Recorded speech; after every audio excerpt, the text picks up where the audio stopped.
Hello. Welcome back to Let's Talk H.P. Lovecraft. If you've not yet subscribed to our channel, please take a moment to do that now.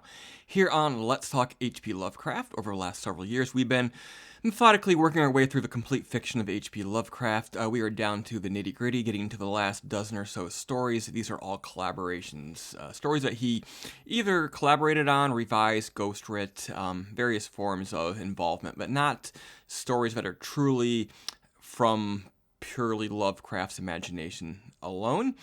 Today's story was co-written with Hazel Heald, who he co-wrote 6 stories with, and it's entitled The Horror in the Burying Ground.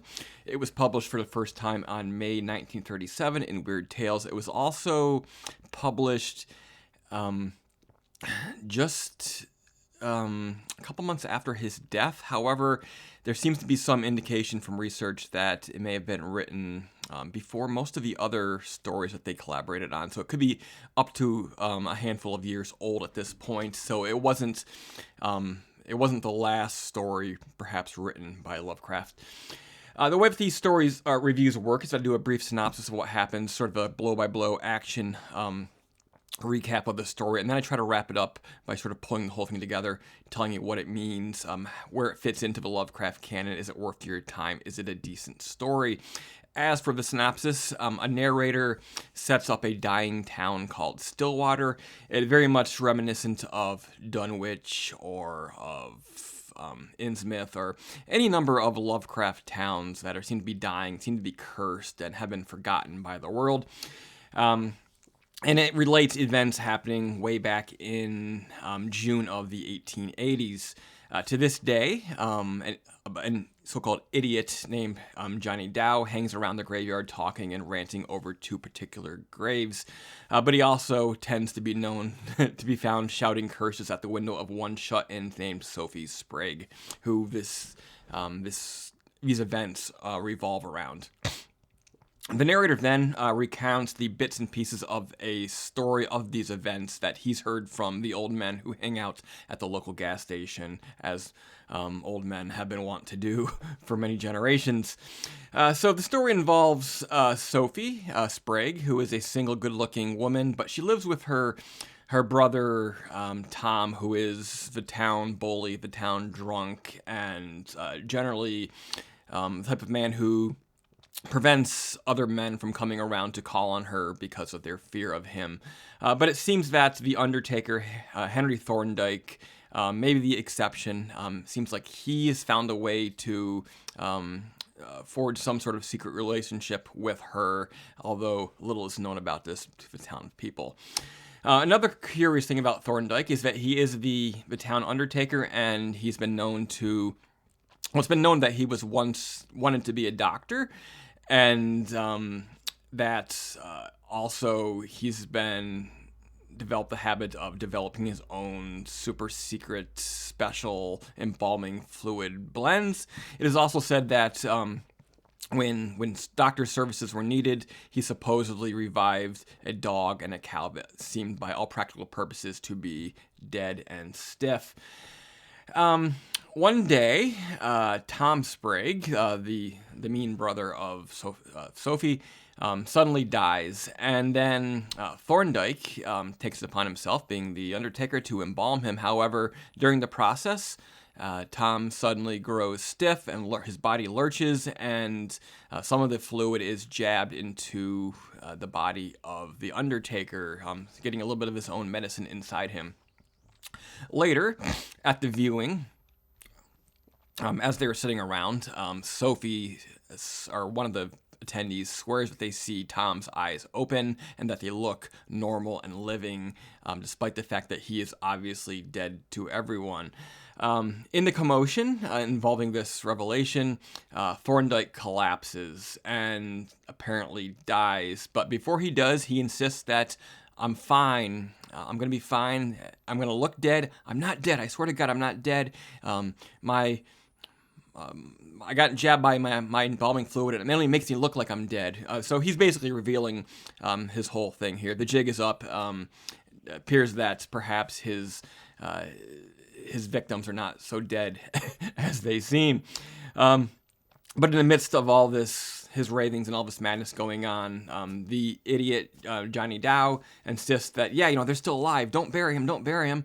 And he also insists that Sophie saw it. She realized it. She could tell that they were alive, and she's not saying anything for some reason. And then that night, just 8 hours after the burial, Sophie is heard screaming in her house, and she claims that she'd heard whispers, and others claim to have heard whispers as well. And they know that it can't be Johnny because he's locked up across town.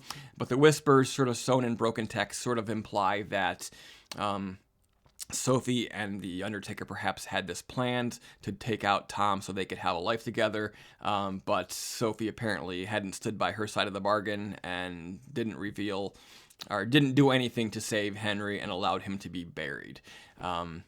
And then now, as a result, the souls of these dead men are cursing the town, and that's why it's fallen into decay, as we saw in the beginning. All right, so it's a bit of a fun story, but it doesn't even begin to be very effective, in my opinion. Buried alive stories are pretty common. Secret love affair stories are pretty common. And in the case of this one, it's way too vague for its own good. It was hard to even discern whether I was reading this correctly. Were Sophie and the Undertaker in this together, or was this simple a case of the Undertaker's, did he have a love and obsession for her, and did he take it upon himself to try to clear the way, and then in the process did she figure it out and did not say anything because she didn't love him, or because her goal was to be free of men controlling her life? It's just, all of this is unclear, and in some cases it's fun to speculate, but you just don't get quite enough to make it all that enjoyable. You shouldn't have to speculate quite so hard to try and make something out of a story. So basically what happens here is it feels sort of undercooked, sort of half-baked. There's a time for being subtle, and this was not it. I would have loved to have seen more of this plausible relationship between Sophie and Thorndike. I also would have seen more examples of him perfecting his formula for his embalming fluid, perhaps stories of him having embalmed other living people, not just having brought back a dog or a cow who he's been testing his formula on. So there is all of that. Interestingly, this story has an unusually large cast of characters for a Lovecraft story. I'm thinking this is probably a lot of the influence of Hazel Heald on the tale. But they're mostly appearing in the form of names and a little bit of action, and the narrator is sort of relating their parts of the story back to us. So it's not truly a big cast in the way that a typical modern novel would have, or even a good short story where you expect the character-driven nature of things. Lovecraft stories they have characters, but not nearly so character-driven as you would expect from a lot of writing today. And in my research for this episode, it seems that this story had been rejected by the editor upon first submission, because he said, there's just way too much dialogue in here. I don't know what to do with it. And so I'm guessing what we're reading here is a heavily revised version that cuts out all the dialogue and then sort of creates this framework with the narrator. We know that the narrator is a townsperson and they have a wife. He mentions his wife, but we have no mention of really who he is beyond that, other than him hearing these stories and having his wife had been at the viewing. So there's a little bit of that. So it feels very much like a story that has been editing, but it should have been edited or revised maybe a further time or two to really dial it in. So it's very much a half-baked story. And for that reason, if you are pressed for time, I don't recommend it. Don't bother. But if you are one of those Lovecraft completists and you have a half hour of your life that you're not afraid to lose forever, it may be worth your time, because that's about what it's going to take you to read it.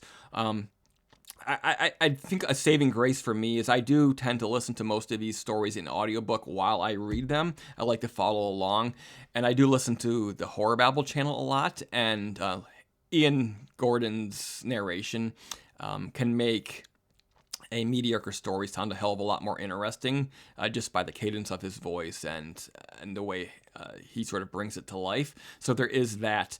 But yeah, not one of the better Lovecraft stories, I'm sorry to say.